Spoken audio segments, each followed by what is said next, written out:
Listening with our ears, listening with our heart, listening with our soul. Let's do a little fun take at this. So fun. When we are listening, we typically listen in one or two ways. One of the two ways. We typically listen in one of the two ways. One way, we listen for ourselves. The other way, we listen for the other person.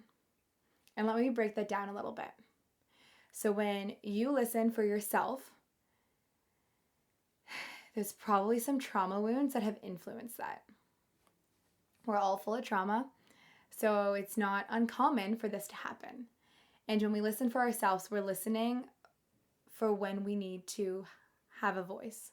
We're listening for where we need to defend ourselves because maybe no one has defended us ever.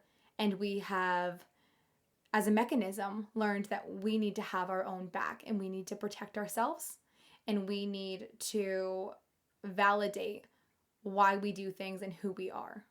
So when that happens, if someone tells you a feeling that you have maybe influenced in them, instead of listening to understand why they feel that way, we instantly hear, okay, so I'm not a good girlfriend or a good boyfriend.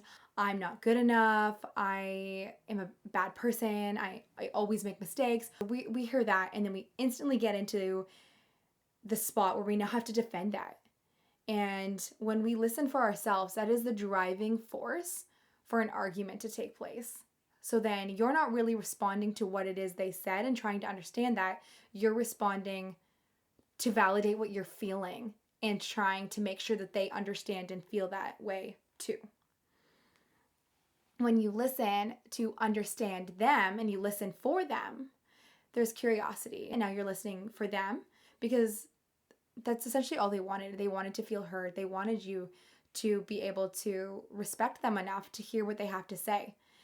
But when you're listening for you, it's a good indication that an argument is probably going to happen because now they're also listening for them and now you're just hitting walls with each other and you're just hitting the wall, hitting the wall, hitting the wall, and nothing is really being solved. And now you're more likely to storm off. You're more likely to not want to talk to that person anymore or just care in general. You're more likely to think they don't care.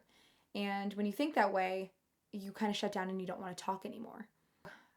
When someone is talking to you, check in with yourself and realize what angle are you taking when it comes to listening. Are you listening for you or are you listening for them?